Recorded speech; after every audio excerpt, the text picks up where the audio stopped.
Hola, ¿qué tal? Espero estén muy bien. Yo soy Alejandro Mosqueda y el día de hoy vamos a tener algunas anécdotas de algunos colegas de cómo comenzaron su quehacer clínico, de cómo es que vinieron estas primeras sesiones con sus pacientes y de cómo es que yo también comencé.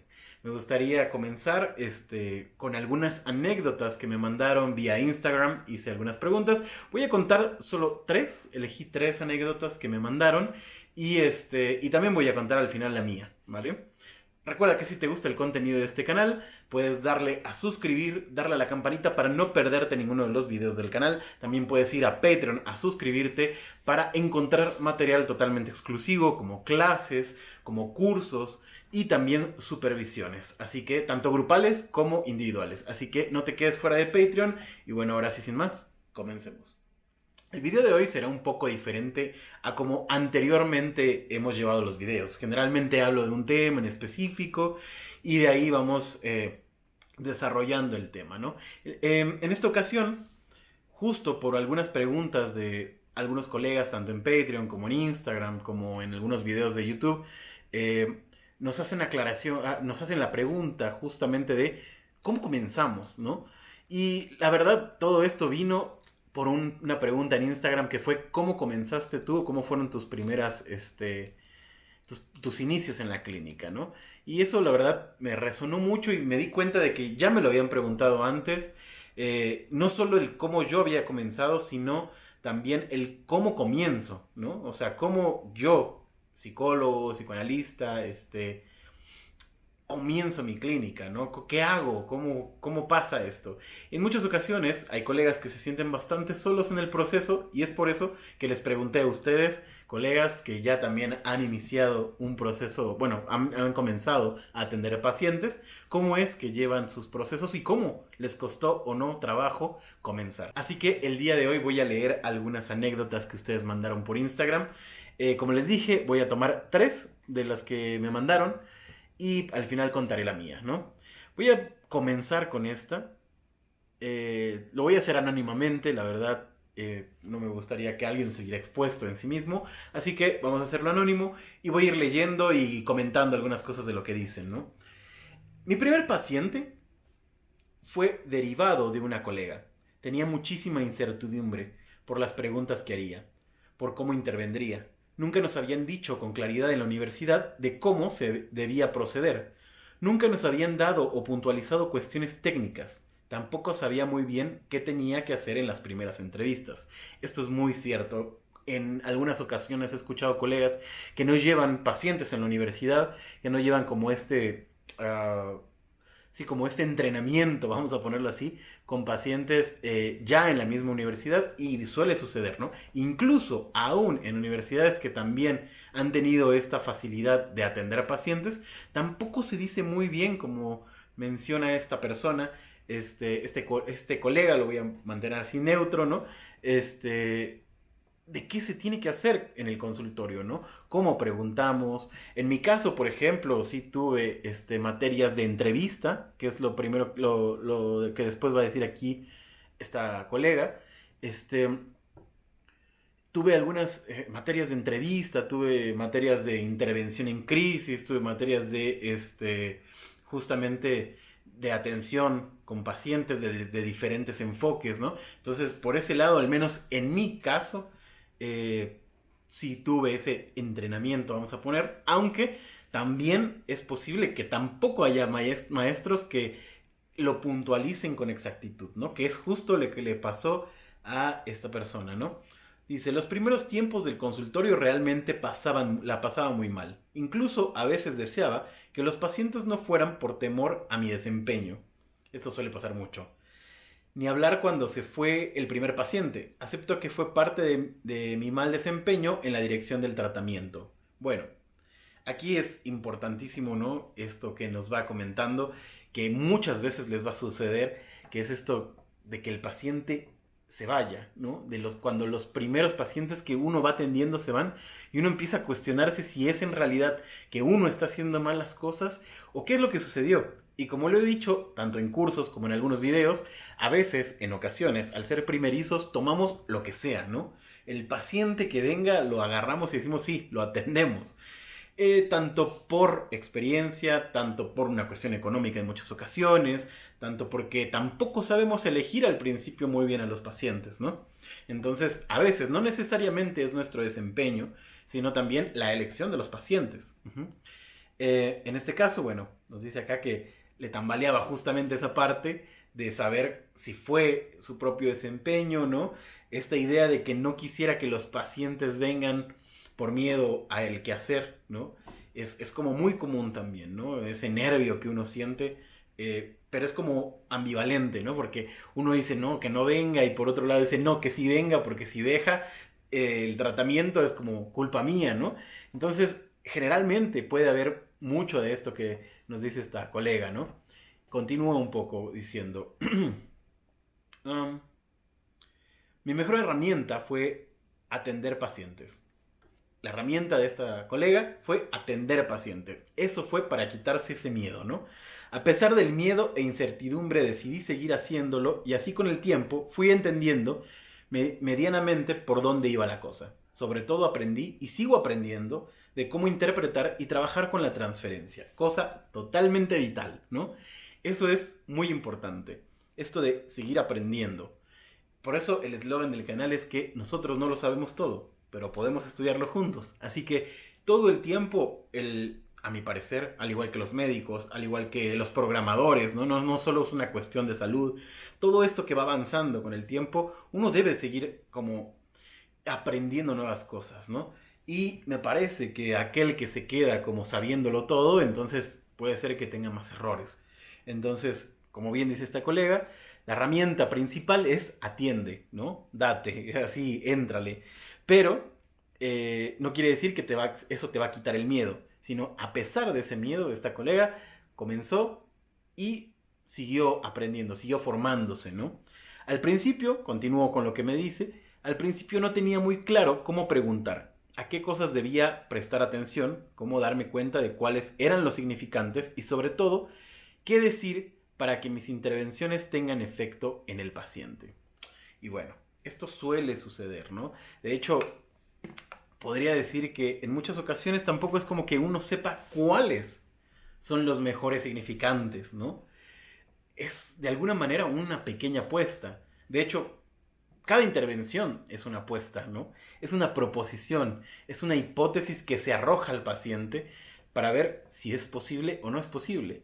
Y hay una fantasía dentro de los analistas, no quiero decir nada más en los primerizos, ¿no? Creo que hay una fantasía general de que la interpretación que voy a dar va a ser la interpretación que sea así como extraordinaria y el acabose del caso, ¿no? Sea algo que va a deshacer como todo va a desarticular el goce, por ejemplo, ¿no?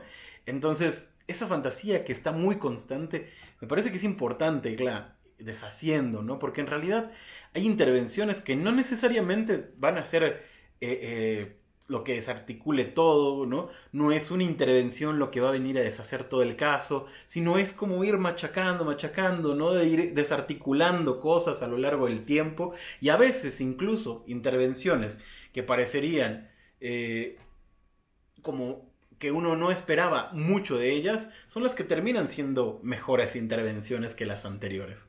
Así que bueno, esta es la primera anécdota, creo que tiene cosas que seguramente a ustedes que van comenzando y a mí también me pasaron, ¿no? Esto de no saber muy bien como por dónde ir en el caso, qué tomo, qué no tomo, qué dejo fuera, qué dejo dentro, lo incluyo todo, ¿no? Cuál es la mejor manera de interpretar, incluso le añadiría aquí el modelo, ¿no? ¿Qué modelo tomo para intervenir, ¿no? Si soy más freudiano, si soy más lacaniano, si soy más winnicottiano, kleiniano, o si combino todo, ¿no? Entonces, me parece que de ahí es algo muy importante, una incertidumbre bien grande que hay cuando uno va iniciando en la clínica, ¿no? Así que este dolor de estómago que nos decía esta colega, ¿no? Los primeros 6 meses del dolor de estómago que sentía, pues se fueron yendo a lo largo del tiempo gracias a pesar de ello, seguir atendiendo pacientes. Al fin y al cabo, uno va adquiriendo experiencia a través de los pacientes que va atendiendo también, ¿no? Y si bien no quiere decir que mucho tiempo atendiendo te dé más herramientas para ser un mejor analista. Claro que también te deja el tiempo, ¿no? Te va afinando aquellos, vamos a decirlo así, sentidos, ¿no? Te va afinando el ojo clínico, porque vas entendiendo un poco mejor a veces cómo funcionan las cosas, siempre y cuando también entendamos que tampoco entendemos muchas de estas cosas, ¿no? En fin, vamos con la segunda anécdota. Como les dije, vamos a tomar solamente tres. La segunda anécdota dice lo siguiente. Am, dice, apenas empecé hace 2 años, directo en la clínica. Para mí fue algo difícil ocupar un lugar dentro de la clínica, ya que cuando estudiaba la carrera, pues todo se me cruzaba y no sabía, sí, no sabía por dónde ir. En 5 semestres de la carrera nos dio clases una profesora y resulta, bueno, supongo que era quinto semestre, ¿no? De la carrera nos dio clases una maestra y resulta que nos empezó a hablar acerca del psicoanálisis. Desde ahí quedé maravillado con la obra de Freud, ya que en este tiempo nos propuso leer la interpretación de los sueños. No tenía ni idea. Luego leímos otros textos como Pegan a un niño, El yo y el ello, etc. Al concluir la carrera me alejé completamente de todo esto. No fue sino en el 2022 que nuevamente lo retomé, entrando de lleno a los textos de Lacan. Entré a un grupo de estudio con Marcelo Augusto Pérez. La verdad jamás pensé poder ir leyendo y puntuando los textos de Lacan, ya que son muy complicados. Luego empecé con mi clínica y de igual manera no sabía muy bien por dónde empezar, pero gracias a las lecturas y al control de casos, supe por dónde andar.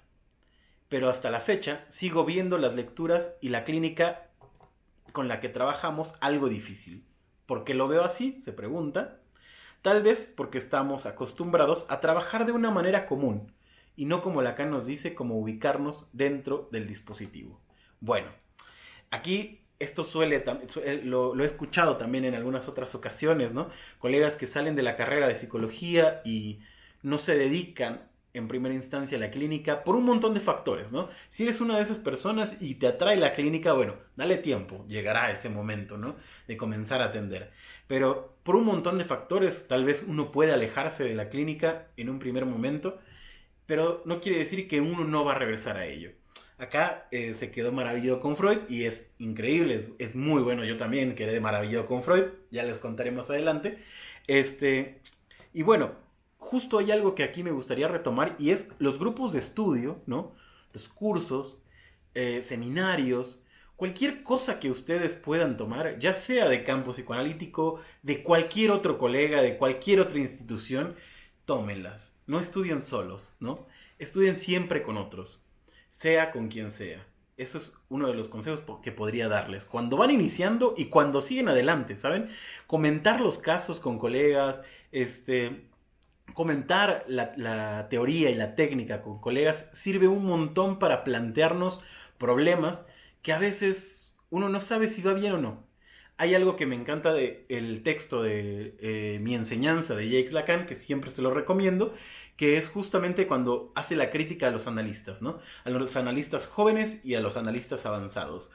Los analistas jóvenes no pueden preguntar, que es un poco lo que nos están diciendo por acá, ¿no? Tanto este colega como la colega anterior de las anécdotas. Como un estudiante, como un analista joven y recién iniciado, no puedes preguntar, ¿no? Y los analistas más adelantados, ¿no?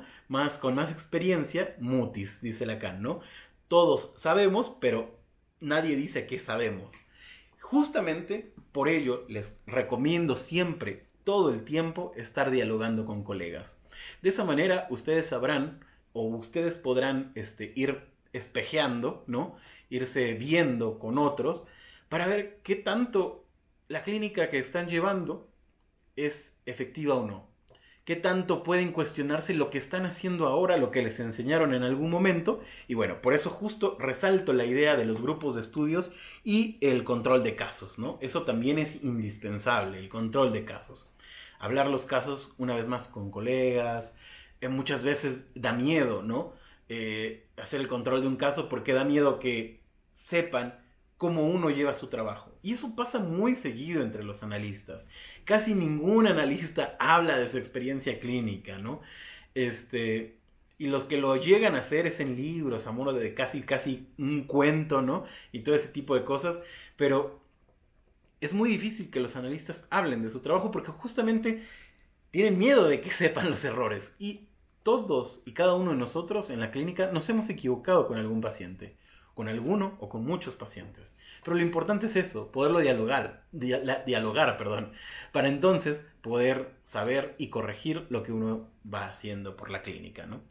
Bueno, vamos con la tercera anécdota. Creo que es importante, dice este colega, o sea, él nos da más bien como un consejo.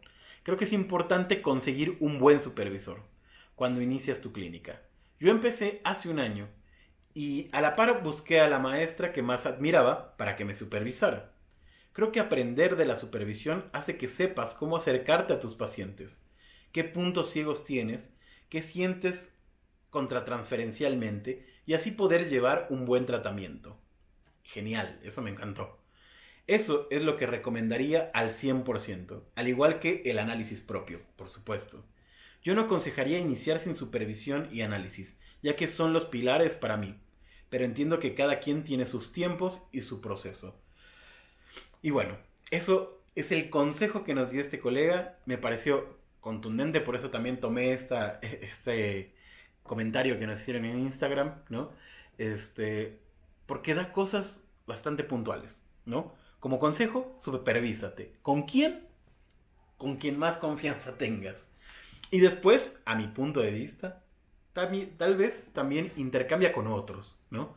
No solo te quedes con una persona, con una institución, con un grupo de estudio, con un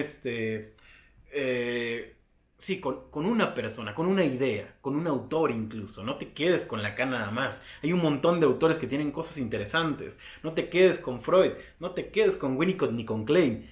Ábrete un poquito más y entonces podrás ir comparando, como yo les decía hace un momento, ¿no? Esto permite un poco más que te explayes, que puedas ver cómo es que otros analistas entienden la clínica y puede ser que uno te convenga más que otro, ¿no? O que le encuentres más sentido a uno que a otro. Entonces, es importante como nos dice este colega, que tomen a quien quieran al principio, ¿no? A que ustedes quieran al principio, quien les tengan confianza, quien digan, ah, esta persona puede ser que me ayude más, ¿no?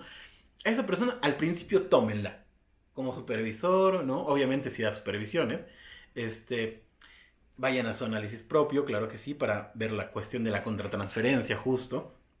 Y bueno, no se queden, yo le agregaría eso, no se queden solo en ese lugar, ¿no?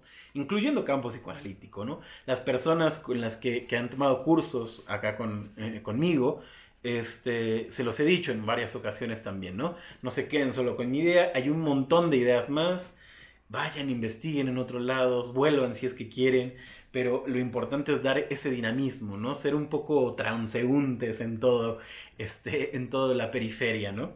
Entonces, bueno, esa es la tercera anécdota que tenía y que, bueno, elegí para contarles el día de hoy, no se alargue tanto. Por último, voy a explayar un poco, ya lo había contado en Instagram, en esta historia que fue la pregunta que impulsó este video. Entonces, bueno, yo cursé la carrera de psicología, justamente en una escuela que sí nos da como la posibilidad de atender a pacientes, como les había comentado al principio, ¿no? Teníamos materias que nos metían justamente ya de lleno con pacientes, intervención en crisis, entrevista, teoría y técnica de la entrevista, ¿no? Tuvimos intervención cognitivo-conductual, sistémica, psicodinámica, ¿no? Y ya después pasábamos un poquito ya más solos a la cuestión clínica y veíamos a nuestros primeros pacientes. Yo me acuerdo que en la escuela llegué a tener, me parece que eran 3 en el último semestre y en el penúltimo otros 2, algo así, no recuerdo con exactitud, 2 o 4, una cosa así.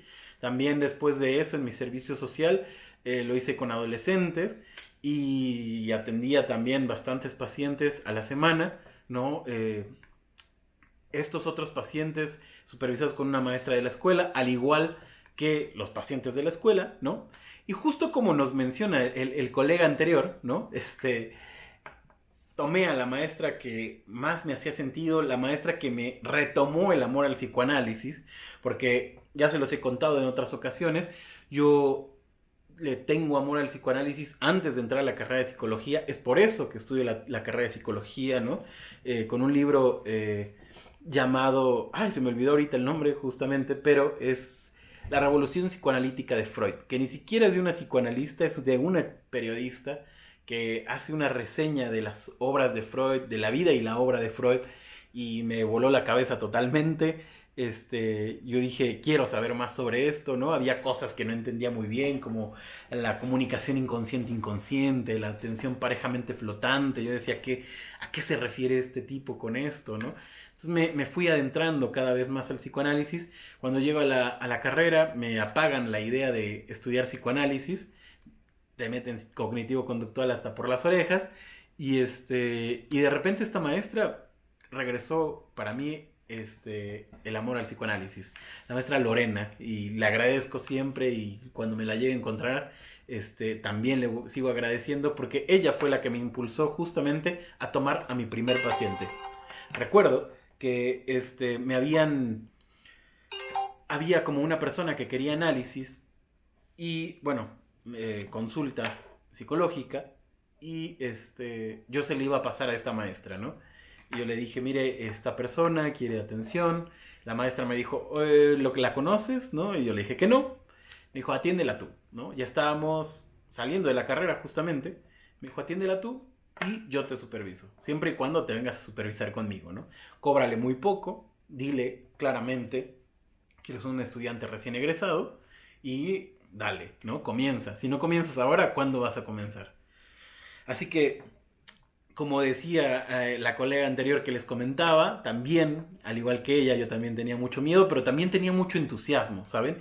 Yo entré a la carrera de psicología con la pasión de atender pacientes. Ese era mi meta, ¿no? No había otra meta, no había ni siquiera la meta de enseñar, no había una cuestión como de recursos humanos ni nada de ese tipo de cosas. Yo quería atender pacientes y esa era mi meta clara que tenía. Entonces, cuando la maestra me dice esto, obviamente yo ya había atendido pacientes en la escuela, en mi servicio social, ¿no? Ya llevaba más o menos, yo creo que como año y cachito atendiendo pacientes, y dije, bueno, lo voy a hacer. Recuerdo que una tía me prestaba su casa que estaba vacía y la usaba como consultorio, este, para comenzar a atender a esta primer paciente. Y bueno, afortunadamente creo que no lo hice tan mal porque ella me recomendó con alguien más. Y luego se hizo como esa bolita, ¿no? Se fueron añadiendo más pacientes. Obviamente con el tiempo, no fue inmediato. Pasé más o menos, yo creo que como un año, ¿no? Con pocos pacientes, pero tenía pacientes constantes. Y bueno, acá estamos, ¿no? Yo llevo atendiendo más o menos desde el 2017 por mi cuenta. Entonces, pues ya, es un tiempecito, creo yo. Y bueno, esa es mi historia. Al igual que muchos de ustedes, tuve bastante como angustia de atender, ¿no? Y decir, ¿cómo le voy a hacer con esto? Estoy haciendo bien. Afortunadamente, desde el principio tuve supervisión de esta maestra. Luego supervisé con otras personas, ¿no? Que me fueron ayudando también. Como les digo, siempre la idea es moverse de lugar en lugar, aprenderle un lugar, luego vete a otro, luego así. Entonces, fue lo que hice yo. Y no solo me quedé con lo de esta maestra era bastante freudiana, es bastante freudiana, lo cual me ayudó mucho también, no quiere decir que no. Y después me pasé a un mundo un poco más lacaniano, que me agradó mucho más, pero no quiere decir que niegue o que deje de lado las cosas o los postulados de Freud, ¿verdad? Así que sí, tuve bastante como este miedito, pero ya iba un poco más entrenado por la escuela. Creo que eso le quitó un poco el miedo, pero sí estaba esta cuestión de si, pues quedarme con esto o no, ¿no? Dedicarme de lleno a esto o no, y afortunadamente se logró. Así que si tú también estás pensando en abrir tu clínica, seguramente puede que te cueste trabajo, puede ser, no a todos les cuesta trabajo, pero puede ser que sí. Sin embargo, no quiere decir que no lo vayas a lograr. Así que espero que les hayan gustado estas anécdotas que traje para todos ustedes. Muchas gracias por escuchar, espero que les haya servido. Vamos a dejar el día de hoy por acá. Les recuerdo que pueden seguirnos en nuestras redes sociales, Instagram, Facebook y TikTok. Y también suscribirse a Patreon para tener justamente supervisiones, cursos, grupos de estudio y demás contenido exclusivo. Así que suscríbete a Patreon, no te pierdas nada del contenido de Campus Psicoanalítico y recuerda que nosotros no lo sabemos todo, pero podemos estudiarlo juntos. Hasta la próxima.